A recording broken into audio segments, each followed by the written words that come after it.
નમસ્કાર, vibes of ઇન્ડિયામાં આપનું સ્વાગત છે. આજે આપણે ચર્ચા કરવાના છે રાજકોટની એ જોજારી ઘટનાની મે 25મીના રોજ બનેલ બનાવની, કે જેમાં ગેમિંગ ઝોન ટીઆરપી ગેમિંગ ઝોનમાં લગભગ 30 જેટલા લોકો મૃત્યુ પામ્યા બેદરકારીના લીધે. અને એ ચર્ચા કરવા આજે આપણી જોડે છે કોંગ્રેસના ધારાસભ્ય જિગ્નેશ મેવાણી. એક કોંગ્રેસમાં છે, તદુપરાંત એમની પોતાની આગવી ઓળખાણ છે. તેઓ કોંગ્રેસમાં જોડાયા એ પહેલાં પણ વડગામના ધારાસભ્ય હતા. તેઓ લોયરની ડિગ્રી ધરાવે છે, ગ્રેજ્યુએશન કરેલું છે ઇંગ્લિશ લિટરેચરમાં, અને ડાઉનટ્રોડન એટલે કે સમાજના વંચિત સમુદાયોના વતી લડતા હોય છે. જિગ્નેશભાઈ, આપનું સ્વાગત છે. જિગ્નેશભાઈ, પહેલું રિએક્શન શું હતું જ્યારે તમે સાંભળ્યું કે આવી ઘટના ઘટી અને આટલા બધા લોકોની જાન ગઈ? બહુ સ્વાભાવિક રીતે મેં હમણાં જ બીજા એક ઇન્ટરવ્યૂમાં કહેલું કે હું આ લોકસભાની ચૂંટણીના કેમ્પેનમાં રાજસ્થાનના શેખાવટીના ચૂરુમાં હતો, અને ગીઝર બહુ લાંબો સમયથી જ્યાં રોકાયો હતો ત્યાં મારાથી ચાલુ રહી ગયું, અને મારા જમણા હાથમાં ગરમ પાણી પડ્યું, અને 6 દિવસ મને બળતરા થઈ હતી. ફોલ્લો નહોતો પડ્યો છતાં, એટલે સહેજ આગનું એક માચીસનું તણખલું પણ આપણને અડી જતું હોય કે ક્યાંક દરવાજો કે બારી બંધ કરતા સ્ટોપરમાં આંગળી પણ આવી જતી હોય તો 4 દિવસ 5 દિવસ 10 દિવસ આપણું મગજ ત્યાં જતું હોય છે. આ 3000 ડિગ્રીની આગમાં જે બાળક ભળતું થઈ ગયું, એ જનેતા એ પોતાના સંતાનની લાશને ખોળામાં જ્યારે મૂકશે આખરી વિદાય કરતી વખતે, એ દ્રશ્ય અને એનો ટ્રોમા એના જીવનમાંથી જવાનો નથી. અને એટલા માટે ધારાસભ્ય તરીકે નહીં, ભારતના અને ગુજરાતના નાગરિક તરીકે કહું છું કે આપણું બધાનું કર્તવ્ય છે, મીડિયાનું, વિપક્ષનું, તપાસ કરનારા અધિકારીઓનું, કે કોઈ પણ સંજોગોમાં સમગ્ર રાજકોટની અને ગુજરાતની સંવેદના આ પીડિત પરિવારો સાથે જોડાય, એની તપાસ એના લોજિકલ એન્ડ સુધી પહોંચે અને વેળાસર આખા પીડિત પરિવારને ન્યાય મળે. સાથોસાથ આવી ઘટના ફરી કોઈ પણ સંજોગોમાં ના બને, એના તમામ પગલાં રાજ્યની સરકાર દ્વારા લેવામાં આવે, એવી આપના વિડીયોના માધ્યમથી જે સાંભળવા માટે ટેવાયેલા નથી એવા સરકારના લોકોને અપીલ કરું છું. અને આટલી ભયંકર ઘટના બન્યા પછી હજી સુધી એકાદ આંટા સિવાય મુખ્યમંત્રી એને જાણે આ પ્રકરણમાં ખાસ કે લેવા દેવા જ ના હોય, એ અલગ જ વિશ્વમાં વિહારતા હોય, એ પ્રમાણે એમની ગેરહાજરી વર્તાય છે. રાઈટ, સીએમ કક્ષાનો માણસ, એના ઘર આંગણે આવી ભયંકર ઘટના બની હોય, એણે ત્યાં સ્થળ ઉપર હાજર રહી ઇન્સ્ટ્રક્શન આપી જે બધી કાર્યવાહી કરાવવાની હોય અને ગુજરાતની જનતાને, રાજકોટવાસીઓને આશ્વસ્ત કરવાના હોય કે અમે બહુ દુઃખ અનુભવીએ છીએ આ ઘટના બની અને કોઈ પણ સંજોગોમાં ફરી રિપીટ નહીં થવા દઈએ, એવું આશ્વાસન, આઈ એમ સોરી ટુ સે, હજી સુધી રાજ્યની સરકાર પાસેથી મળતું નથી. એફઆઈઆર જે વોટર ટાઈટ થવી જોઈએ એ નથી થઈ. આજના બધા લીડિંગ ગુજરાતી અખબારો એવું એલિગેશન કરી રહ્યા છે, જે માનવામાં મને પણ કારણ છે કે એવિડન્સ ક્યાંક રેકોર્ડ ઉપર ના આવે એવી એક સમજણના ભાગરૂપે જેસીબી ફેરવી દીધું. હજી સુધી બધાના ડેડ બોડી મળ્યા નથી, હજી સુધી બધાના ડીએનએ સેમ્પલ મળ્યા નથી. ટ્રાન્સફર કરી, પણ ટ્રાન્સફરને સસ્પેન્શન કર્યા પછી ગુજરાતની 1 ડઝન એવી ઘટનાઓ છે. એ જ અધિકારીઓ જેને તમે સસ્પેન્ડને ટ્રાન્સફર કરો છો, ફરી અમને 2, 4, 6 મહિનામાં મીડિયાનું, વિપક્ષનું, આમ જનતાનું ધ્યાન હટે એટલે પાછા ક્રીમ પોસ્ટિંગ આપતા હો છો. એટલે સાચા અર્થમાં આપણી લાગણી, આ સત્તાધારી પાર્ટી ભાજપની લાગણી જો પીડિત પરિવારો સાથે હોય તો કંઈ પણ કરીને તપાસને એના લોજિકલ એન્ડ સુધી લઈ જાય. 1.5 વર્ષમાં, હું 6 મહિના નથી કહેતો, 1.5 વર્ષમાં એટલીસ્ટ તમામ લોકોનું કન્વિક્શન આવે, અને જે પ્રાઇમા ફેસી તમને કંઈક ભૂલ જણાઈ હશે તો જ તમે ટ્રાન્સફર કરી, તો એનો ક્રિમિનલ કોગ્નિજન્સ લેવામાં આવે, એમની સામે એફઆઈઆર થાય, એમની ધરપકડ થાય, એમને ચાર્જશીટ કરવામાં આવે, એમને કન્વિક્ટ કરવામાં આવે, તો ગુજરાતમાં મેસેજ જાય.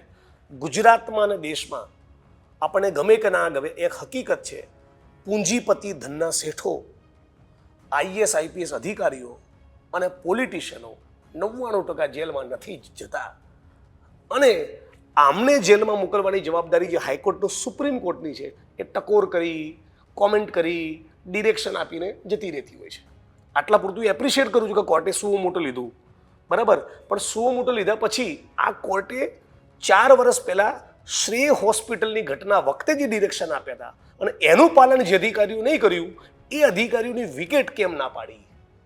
અત્યારે જ હાઈકોર્ટ સરકારને કહી રહી છે કે કેમ સસ્પેન્ડ નથી કરતા. એ હાઈકોર્ટે પોતે સસ્પેન્ડ કરવાના હતા ને. એટલે હાઈકોર્ટના સુપ્રીમ કોર્ટના અનેક મેટર્સમાં અનેક ડિરેક્શન્સ અનેક રૂલિંગ પડ્યા જ છે, પણ એ છતાં એનું અમલીકરણ કોર્ટો નથી કરાવતી. એટલે પૂંજીપતિ વર્ગ, પોલિટિશિયનો અને મોટા અમલદારો આ ત્રણેયની જડબે સલાહ જુગલબંધી છે આ દેશમાં, ગુજરાતમાં.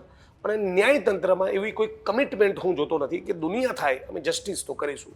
એટલે આ ગુજરાતમાં શાળા ના હોય અને મીડિયા સતત પ્રેશર કરે, વિપક્ષ સતત પ્રેશર કરે તો શાળા બની જાય, પણ એ શાળાની જો દિવાલ પડી ગઈ હોય અને એમાં કડિયા મજૂરનો દીકરો મરી ગયો હોય એને ન્યાય ના મળે.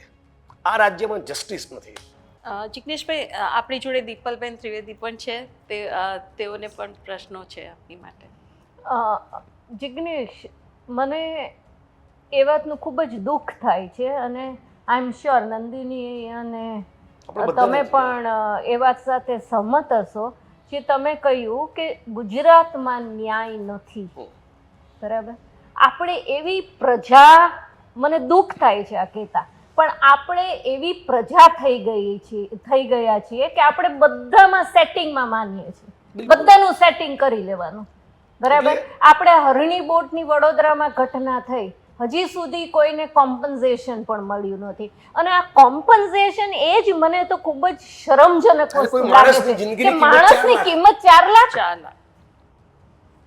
આ બધા જે લોકો ત્યાં ફરવા ગયા ને જેમ તે સાચું કહ્યું કે બધા જે ઓફિસર્સ છે એની આપણે ટ્રાન્સફર કરીએ છીએ, એની બદલી, એ લોકોની આપણે ડિસમિસ કેમ નથી કરતા?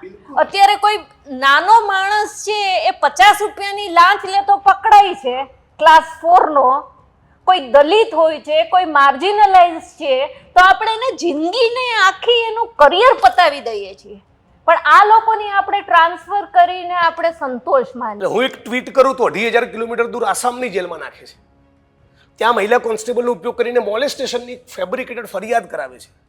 પણ આટલો ભયંકર હત્યાકાંડ બન્યો છે તો નોન કરપ્ટ, જેની ઇન્ટેગ્રિટી ઇમ્પેકેબલ છે, જેમાં એક પર્સનનો તમે ડાઉટ ના કરી શકો, એવા અધિકારીઓની બનેલી એસઆઈટી બનાવતા નથી. મતલબ કે મીડિયાનું, વિપક્ષનું, આમ જનતાનું ધ્યાન હટે એની રાહ ભારતીય જનતા પાર્ટી જોઈ રહી છે. તો આપણે આવા ગુજરાતીઓ કેવી રીતે બની ગયા, શું કામ બની ગયા? એટલે એ છે કે જ્યારે કોઈ પણ એક ઘટના બને, ધારો કે થાનગઢ દલિત હત્યાકાંડની ઘટના બની, એ વખતે દલિતો જ બહાર નીકળે, બાકીના ગુજરાતના જાણે કે લેવા દેવા નહીં. ક્ષત્રિય સમાજની બહેનો માતાઓનું અપમાન કરે અને સમગ્ર ગુજરાત ના બોલે, ખાલી ક્ષત્રિય સમાજ બોલે. પટેલ સમાજના 14 દીકરાઓને મારી નાખ્યા ત્યારે ખાલી પટેલ સમાજ બોલ્યો. એટલે આપણે ચૌધરી, પટેલ, દલિત, આદિવાસી, ઠાકોર, કોળી ભારતીય નાગરિક બન્યા નથી. એટલે વર્ગ વિગ્રહ છે અને એના કારણે આપણી સંવેદના બહુ કન્વીનિયન્ટ થઈ ગઈ છે. આ મુદ્દામાં સંવેદના, બીજા મુદ્દામાં નહીં. નિર્ભયા એના માટે સંવેદના, પણ હાથરસની દીકરી માટે સંવેદના નહીં. કેમ કે તમને ખબર પડી કે અચ્છા તો વાલ્મીકી સમાજની દીકરી છે, એ દીકરી પર રેપ થયો હતો, પછી એનું મર્ડર કર્યું અને એના મા બાપને એના અંતિમ દર્શન માટે પણ મોકો નહીં મળ્યો અને પેટ્રોલ છાંટી રાત્રે 2 વાગ્યાને સળગાવી દીધી. થાનગઢમાં 19 વર્ષના દલિત દૂધમલ દીકરાની છાતી પર આતંકવાદી હોય એમ AK-47ની રાઇફલથી ગોળી મારી તો આખું ગુજરાત હચમચી જવું જોઈએ, ફક્ત દલિત સમાજ નહીં. એવું થતું નથી. દીકરી કોળી પટેલની દીકરી ચાંદની, એના બળાત્કારના મુદ્દે તમારા અને મારા હૃદયમાં સંવેદના પેદા ના થાય અને ખાલી કોળી સમાજ જ દોડે તો ચાલે નહીં. એટલે સમગ્ર ગુજરાતે એટલીસ્ટ ફાઇનલી હવે જાગવું જોઈએ કે ગુજરાતની અંદર ન્યાય નથી. તમને બધાને વીણીને ઘમંડમાં, અહંકારમાં રાજતી આ ભાજપની સરકાર મારશે, દંડશે, તમારું કશું જ નહીં સાંભળે. આનો અહંકાર તોડવો હોય તો આપણે બધાએ એક થવું પડે અને કોઈ પણ ઘટના બને તો આખું ગુજરાત એક થવું જોઈએ. અત્યારે હું ઈચ્છું છું કે કોંગ્રેસ પાર્ટી કોલ આપે એના લીધે નહીં, સ્વયંભૂ રાજકોટ અને ગુજરાત બંધ થવું જોઈએ.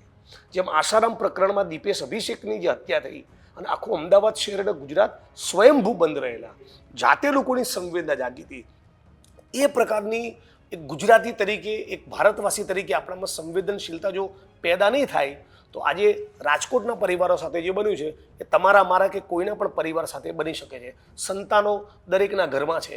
આ 3000 ડિગ્રી ટેમ્પરેચરમાં લાશ તમે જોઈ ના શકો એ દ્રશ્યનો એ મા બાપનું શું થતું હશે? એ મા બાપ આપણે 45 ડિગ્રીનું અત્યારે ટેમ્પરેચર આપણે આપણે સહન નથી કરી શકતા. આપણે સનસ્ક્રીન લગાડીને ને સનગ્લાસીસ પહેરીને આપણે ફરીએ છીએ ને કેટલો તાપ છે કહીએ છીએ. આટલા ટેમ્પરેચરમાં જે બાળકો મર્યા છે, આની કેવા આના એટલે આખું ગુજરાત હચમચી જવું ડિસ્ક્રાઇબ જોઈએ. કરવું શક્ય નથી. અને આપણે છીએ એક અવાજ. આજે રાજકોટમાં થયું છે, કાલે આ વડોદરામાં થશે, કાલે આવતીકાલે વારાણસીમાં થશે. આપણે બધું સહન જ કરતા રહેવાનું. મોરબીમાં તો હમણાં એવું મને મેસેજ મળ્યો, કોઈએ વાત કરી મારી સાથે કે મોરબી કાંડમાં 371 વિટનેસ બનાયા છે. એટલે શું 15, 17, 20 વર્ષ સુધી ટ્રાયલ જ પતે નહીં. બરાબર. એટલે એના ઘણા આરોપી જીવતા હોય ત્યાં સુધી ટ્રાયલ પતે જ નહીં. મતલબ કે આગોતરું આયોજન કરી નાખ્યું. હવે મોરબી પર ફોકસ નથી, રાજકોટ અગ્નિકાંડ ઉપર ફોકસ છે, એટલે મોરબીના કેસમાં પીલું વાળી દો. બિલકુલ સાચી વાત છે. એટલે આ લોકોનું મૂળ આવું કેમ થયું છે એ આપણો સવાલ હતો.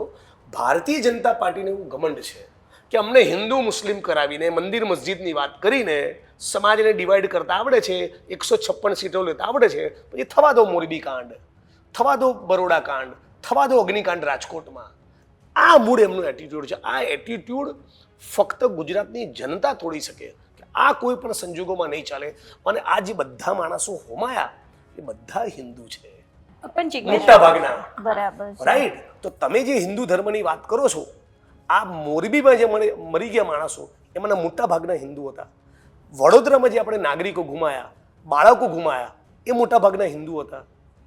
આ ગુજરાતની જનતાએ સમજવાની જરૂર છે કે જે ધર્મની રાજનીતિ કરીને આપણા મગજ દૂષિત કરી નાખ્યા છે એમાંથી આપણે મુક્ત બનવું પડશે, એનાથી ઉપર ઉઠવું પડશે. કેમ કે નરસિંહ મહેતાનું ગુજરાત છે. જેણે કહ્યું કે વૈષ્ણવ જન તો તેને રે કહીએ જે પીડ પરાઈ જાણે રે. બીજાની પીડા જે જોઈ ના શકે એ ગુજરાતી નથી. અને ગુજરાતના પનોતા પુત્ર 300 બળાત્કાર કરનારા પ્રજ્વલ રેવન્નાનો નિર્લજ્જતાપૂર્વક પ્રચાર કરી રહ્યા છે. હવે તમે એક્ઝામ શું સેટ કરી રહ્યા છો? તમારા આ કૃત્યના કારણે 300 બળાત્કાર કરનારા પ્રજ્વલ રેવન્નાના પ્રચાર કરવાના તમારા નિર્લજ્જ કૃત્યના કારણે જગતના ચોકમાં ગુજરાતની આબરૂ નીલામ થઈ. બિલકુલ. અને એનો જે ગુસ્સો ગુજરાતની 6.5 કરોડ જનતાનો હોવો જોઈએ એ છે જ નહીં. પણ જિગ્નેશભાઈ, આટલા લગભગ 30 વર્ષથી આટલા વિશ્વાસથી ગુજરાતની જનતા બીજેપીને ઇલેક્ટ કરી રહી છે, તો સુશાસન હોવું જોઈએ ને. આવી ઘટનાઓ થાય એ વિશ્વાસઘાત નથી પ્રજાના વિશ્વાસ તમે સાથે. જ્યારે 156 સીટો આપી છે તો તમારે કેવું એક્સ્ટ્રાઓર્ડિનરી પરફોર્મન્સ કરવાનું હોય. તમારું પરફોર્મન્સ કેવું હોવું જોઈએ કે દુનિયાના લોકો શીખે. અહીં તો તમે બિલ્કિસ બાનુના બળાત્કારીઓને જેલમાંથી છોડીને બેશરમીપૂર્વક લાડવા ખવડાવો છો. હે? મોરબી કાંડની અંદર લોકોએ હાઈકોર્ટમાં પિટિશનો ફાઇલ કરવી પડે. સફાઈ કામદાર 350 રૂપિયા માટે ગટરમાં મરી ગયો હોય તો એનો કોગ્નિઝન્સ લઈને નગરપાલિકાના ચીફ ઓફિસરની ધરપકડ તો છોડો, એણે બિચારા કોઈક એનજીઓનો સંપર્ક કરીને પેલા 1.5 લાખના 2 લાખના વળતર માટે જીવનના 10 વર્ષ ધક્કા ખાવા પડે. આ તમારું શાસન છે. So, પણ જિગ્નેશ, તું એ વાત સાથે સંમત છે કે આ બધું એટલા માટે થાય છે કે આ મોરબીની દુર્ઘટના હોય કે પછી રાજકોટની હોય કે પછી વડોદરાની હોય, આ બધામાં છે એ લોઅર મિડલ ક્લાસ અને ગરીબ લોકો ઇન્વોલ્વ છે, જે બધા વિક્ટિમ છે, જે બધા મરી ગયા છે. જો કાલ સવારે કોઈ પૈસાદારનો છોકરો હોય, કેબિનેટ મિનિસ્ટરનો છોકરો કે કોઈ સિનિયર મોસ્ટ આઈપીએસ આઈએસનો દીકરો તો કોઈ બિઝનેસ ક્લાસના માણસનો દીકરો કે દીકરી આમાં હોમાયા હોય તો તપાસ જુદી ગતિથી ચાલતી હોય. બરાબર ને. એ આપણે બાબતમાં કોઈ જોયું doubt છે નથી. કે આ વિસ્મય શાહ આટલા બધા લોકોને કચડી કાઢ્યા એની BMW થી ને અત્યારે આરામથી ફરે છે અરે અને આપણે- પાર્ટી કરે છે. આ ગુજરાત છે આપણે કે તમે પૈસાદાર હો તો તમને કોઈ કાયદો નડતો નથી, બિલકુલ. તમને કઈ પણ લો નડતો નથી, તમે બેફામ રીતે ગુના કરી શકો. વાઇબ્સ ઓફ ઇન્ડિયાની આ જે બિલ્ડિંગમાં અત્યારે આપણે બેઠા છીએ તમારા સ્ટુડિયોમાં, આના બાંધકામમાં પણ આદિવાસી કડિયા મજૂરનો પરસેવો છે. મારું ને તમારું ઘર જેણે બાંધ્યું એ આદિવાસી કડિયા મજૂરોના પરસેવાથી બંધાયું છે. ગુજરાતની વિધાનસભાનું મકાન પણ એના પરસેવાથી બંધાયું છે. સુરતમાં, વડોદરામાં, રાજકોટમાં, પોરબંદરમાં, ભાવનગરમાં, જામનગરમાં જેટલું પણ ઇન્ફ્રાસ્ટ્રક્ચર છે, સેંકડો ને હજારો આદિવાસી કડિયા મજૂરો એ કન્સ્ટ્રક્શનની સાઈડ પરથી પડીને સેફટી નેટના અભાવમાં મરી ગયા. હજારો. પણ એક ગુજરાત તરીકે આપણે ક્યારેય એની ચિંતા જ નહીં કરી, મરવા જ દઈએ છીએ. We never cared, we never bothered. આપણી સંવેદના ક્યારેય જાગી જ નહીં. સફાઈ કામદારો આખું ગુજરાતને ચોખ્ખું રાખવા માટે વંદા અને ઝેરી ગેસવાળી ઉભરાતી ગટરમાં છાતી સરખા પાણીમાં ઉતરે, મર્યા જ કરે. છાપામાં કોઈ એની ન્યૂઝ આઇટમ પણ વાંચતું હશે કે આઈ હેવ ડાઉટ્સ, કોઈ વાંચતું જ નહીં હોય. એટલે આવું ગુજરાત ના હોઈ શકે. આ ઘટનામાંથી આપણી સંવેદના એવી બહાર આવવી જોઈએ કે ગાંધીનગરમાં બેઠેલી સરકાર ધ્રુજી ઉઠે કે હવે આ 6.5 કરોડ જનતા અમને નહીં છોડે. આ જ્યાં સુધી મેસેજ જનતા નહીં આપે ત્યાં સુધી મને લાગે છે કે, કેમ કે આ જે એસઆઈટીનું ગઠન થયું છે, મને એની પર હું કોની પર સીધું એલિગેશન નથી કરવા માંગતો, પણ હું કન્વિન્સ નથી આ એસઆઈટીથી. જેની ઇન્ટેગ્રિટી ઇમ્પેકેબલ હોય એવા અધિકારીને તમે મૂકો ને.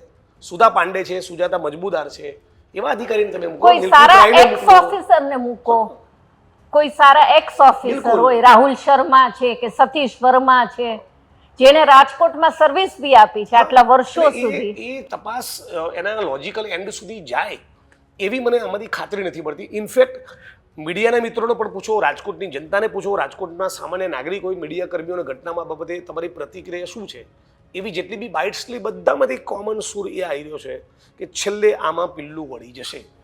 આ મતલબ કે આવો સૂર બનવો એ કેટલો બધો શરમજનક છે. 50થી વધારે આપણા બચ્ચાઓ, ભૂલકાઓ, ગુજરાતના નાગરિકો હોમાઈ ગયા હોય, એની કેટલી ગંભીરતા હોવી જોઈએ. અને ગુજરાત પાસે આટલા એક્સપર્ટ્સ છે, નિષ્ણાતો છે, પણ એક કમિટી નથી વ્યવસ્થિત બની કે આવી ઘટનાઓ ન જ થાય એનું ધ્યાન રાખે. આઈ એમ સોરી ટુ સે, પણ મીડિયા બી જે અત્યારે કલેક્ટર, કમિશનર, રાજકોટના અત્યારના કલેક્ટરની પહેલાના એક કલેક્ટર, એક કમિશનર, એક ઝોનના ડીસીપી, રાજકોટ રૂરલના એસપી, આ બધા જ માણસો ગેમિંગ ઝોનમાં માલતા હતા. ફોટા પડાય છે બધા ફર્સ્ટ ક્લાસ, ઇનોગ્રેશનમાં ગયેલા છે, ઘૂમતા હતા ઇનોગ્રેશન. તો ત્યાં એમની નજર ના ગઈ, ત્યાં નજર નથી જતી એમની નજર સાબરકાંઠા અને બનાસકાંઠાના પોસ્ટિંગ ઉપર જાય છે, જેથી મહિને 1.5 કરોડનું બંડલ સેટ થાય. અને આઈ એમ સોરી ટુ સે કે અત્યારે મીડિયા બી આ ઘટના ખૂબ જ ચગાવી રહ્યું છે, પણ એક અઠવાડિયા પછી જે અત્યારે ફ્રન્ટ પેજ મેઇન 8 કોલમ છે એ પછી અંદરના એક સિંગલ કોલમ સુધી સીમિત થઈ જશે.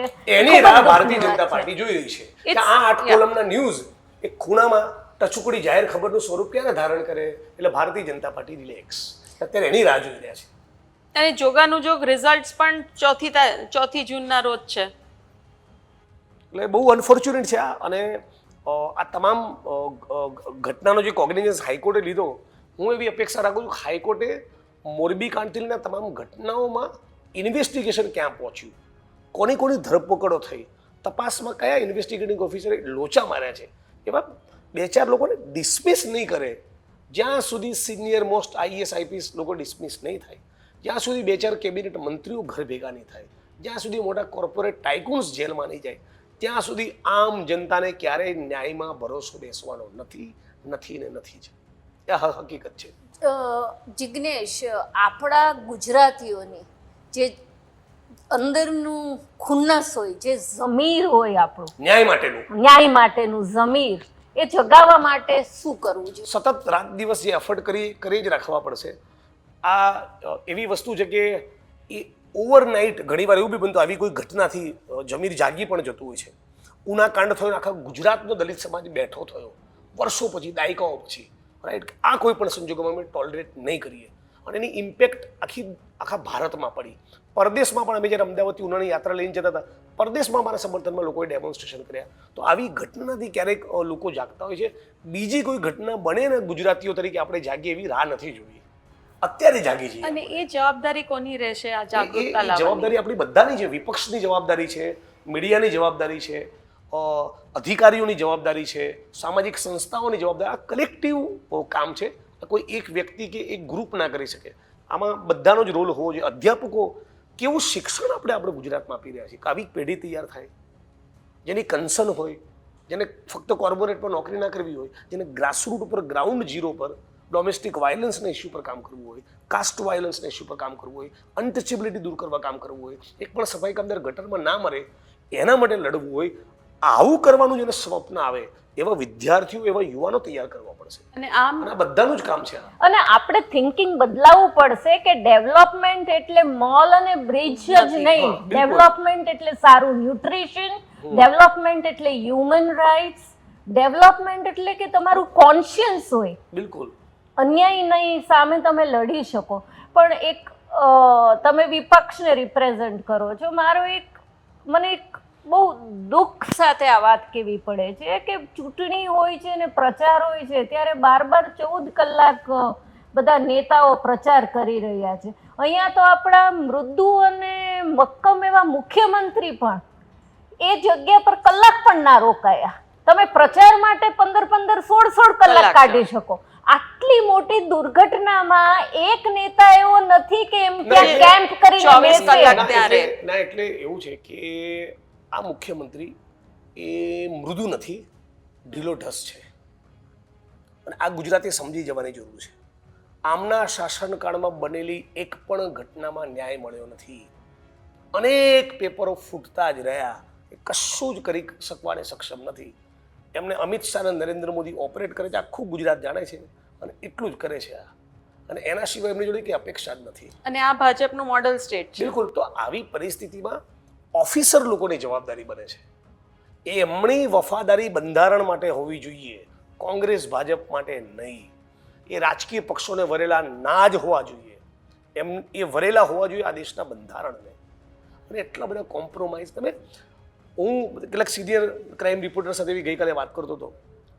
5 અધિકારીના નામ નથી આપી શકતા કે એસઆઈટીમાં કોના લેવા. હરી ફરીને દરેક ઘટનામાં સુજાતા મજમુદાર, સુધા પાંડે, નરસિંહ કોમન, એ જ 2-4 નામ આપીને થાકી જઈએ છીએ. 5 અફસર નથી જેની સ્પાઇન મજબૂત હોય, નોન કરપ્ટ હોય, જે તપાસને લોજિકલ એન્ડ સુધી લઈ જાય, જેની સંવેદના જીવતી હોય. આવા દારૂ ને જુગારના અડ્ડામાંથી, ડ્રગ્સમાંથી, લેન્ડ ડીલોમાંથી, મેટરોમાં કોમ્પ્રોમાઇઝ કરીને કરોડો કમાતા હોય, આ તળિયા ચાટનારા સ્પાઇનલેસ અધિકારી જોડે તમે શું અપેક્ષા રાખો? 5 અધિકારીના નામ નથી આપી શકતા. મને 43 વર્ષ થયા. હું જર્નલિઝમમાં તો થોડી ઘણી વકાલત કરી છે, એક્ટિવિઝમમાં 10 વર્ષ કાઢ્યા, ત્યારે મેઇન સ્ટ્રીમના પોલિટિક્સમાં છું, 2nd ટર્મનો ધારાસભ્ય છું, ગુજરાત કોંગ્રેસનો વર્કિંગ પ્રેસિડેન્ટ છું. હું 5 નોન કરપ્ટ આઈએસના નામ ના આપી શકું કે આ મારા જિંદગી પાઈ નહીં લે. આ ખતમ થઈ ગયું છે એડમિનિસ્ટ્રેશન. અને આ જે ગુજરાત મોડેલ છે હવે આ રાષ્ટ્રીય સ્તરે રેપ્લિકેટ થઈ રહ્યું છે. આ ઇન્ડિયા મોડેલ બની રહ્યું તમને તમારી સામે બહુ એક્શન શું લે? તમને સાઇડ લાઇન પોસ્ટિંગ આપે, તેની તૈયારી રાખો ને. કોઈક માણસ યુપીએસસી ક્લિયર કરે ને એનું કે તને એક જ શરતે નોકરી મળશે, આખી જિંદગી જુનાગઢ ટ્રેનિંગ સેન્ટરમાં રહેવાનું. તો ઘણા બધા થોડી ના પાડવાના છે કે ના મારે નથી કરવી. મને અમદાવાદ ક્રાઇમ બ્રાન્ચનો ડીસીપી બનાવતો જો સર્વિસમાં જોડો, એવું તો છે નહીં. આવી 10, 15, 20 જણા ઓફિસરો તૈયારી બતાવે તો કેટલાને સાઇડ લાઇન પોસ્ટિંગ આપશે? પણ આ ઓફિસરો છે ચમચાગીરીમાંથી જ ઊંચા આવતા નથી. અને અનફોર્ચ્યુનેટલી જે આપણે કેવું પડે કે જ્યુડિશિયરી હોય કે પછી આ એડમિનિસ્ટ્રેટિવ હોય, એક્ઝિક્યુટિવ હોય, પોલીસ હોય, આ બધા જાણે ગવર્મેન્ટના એક ઓફશૂટ બની રહ્યા છે. આ ગવર્મેન્ટથી ઇન્ડિપેન્ડન્ટ નથી રહી શકતા. એમના તાલે રાસડા કરવાના કે આપણને ખબર છે કે ભાઈ આ કેસ છે તો આ બેલા ત્રિવેદીની જ બેન્ચમાં જવાનો છે, જે બહુ દુઃખદ વાત છે અને બહુ શોકિંગ વાત છે. આ આપણે રાજકોટમાં જે આ દુર્ઘટના થઈ એમાં ઘણા બધા ગરીબ પરિવારના બાળકો છે, કારણ કે રોજની જે 400 રૂપિયાની ટિકિટ હતી એ દિવસની સ્કીમ 99 રૂપિયાની હતી. એટલે જે બિચારાના મા બાપ 3 બાળકો હોય ને એફોર્ડ ના કરી શકતા હોય 400 રૂપિયા, એ 99 રૂપિયામાં મોકલા છે. બરાબર. એક વિપક્ષ તરીકે, એક વકીલ તરીકે તમારી કોઈ એવો પ્લાન ખરો કે આવા ગરીબ લોકોને તમે ન્યાય આપવા માટે કઈ કમિટી ઊભી કરો, એનો કેસ લડો? અમે હાઈકોર્ટમાં પણ ઇન્ટરવેન્શન કરવાનું વિચારી રહ્યા છીએ. બીજો મોટો પ્રોટેસ્ટનો કાર્યક્રમ પણ વિચારી રહ્યા છીએ. અને અમારા પીસીસી ચીફ શક્તિભાઈ, પરેશભાઈ ધાનાણી, અમિતભાઈ બધા જ સ્થળ ઉપર સમયસર બધા પહોંચી ગયા હતા. વિક્ટિમ ફેમિલી સાથે સંપર્કમાં છીએ. પણ મામલો કેવલ પીડિતની મુલાકાતનો કે પ્રોટેસ્ટનો નથી. હવે પીડિત અને વિપક્ષ અને મીડિયા બધા એક સુરે એટલું જ કહી રહ્યા છે કે ન્યાય આપો, ન્યાય આપવાના બે મતલબ છે આ સેન્સમાં કે કોઈ પણ સંજોગોમાં ફરી આવી ઘટના ના બને એના માટે જે પગલાં ભરવાના છે એ ભરવામાં આવે અને આ કેસમાં યોગ્ય તપાસ અને સ્પીડી ટ્રાયલ થાય અને કન્વિક્શન આવે. હવે આટલું જો રાજ્યની સરકાર કરવા ના માગતી હોય મતલબ કે મીડિયાને, વિપક્ષને અને પીડિત પરિવારોને કોઈ સાંભળવા જ નથી માગતી. આ તો બહુ બેઝિક, આમાં જેનો પરિવારનો દીકરો કે દીકરી હોમાઈ ગયા એ જસ્ટિસ તો માંગે કે નહીં? આનાથી વિશેષ કોઈ એની અપેક્ષા જ નથી. આ ડેમોક્રેસી એને જે વિશેષ આપ્યું નથી એ બિચારાને ન્યાય જોઈએ છે અને એની ખાતરી મળતી નથી. એ સૌથી વધારે પેઇનફુલ છે. અને આપણે લોકશાહીમાં ન્યાયની ભીખ માંગવી પડે. હા, બિલકુલ. આનાથી મોટા ભિખારી તો કોઈ દુનિયામાં હોય જ ના શકે. કેમ કે આખો દેશ, entire country belongs to V the people. આપણો દેશ છે, લોકો જનતા માલિક છે અને એને રોડ ઉપર જાણે ભીખ માંગતો એવી કન્ડિશનમાં લાઈન મૂકી દીધા છે. એટલે મને લાગે છે કે આ ઘટનામાંથી બધાએ સબક લેવો જોઈએ અને આખું ગુજરાત આ મુદ્દે બેઠું થાય, જાગે, એવી અપેક્ષા રાખું છું. જિગ્નેશભાઈ, આપનો ખૂબ ખૂબ આભાર ચર્ચા બદલ, અને આશા રાખીએ જેમ તમે કીધું કે આવી ઘટનાઓ ગુજરાતમાં ઘટે જ ના અને આ લોકોને ન્યાય મળે, રાજકોટના જે વિક્ટિમ્સ છે એમની ફેમિલીઝને ન્યાય મળે, બીજા બધા અગાઉના ઇન્સિડન્ટ્સ જે થયા છે એમના પણ વિક્ટિમ્સના ફેમિલીને ન્યાય મળે. ખૂબ ખૂબ આભાર. Thank you. Thank you.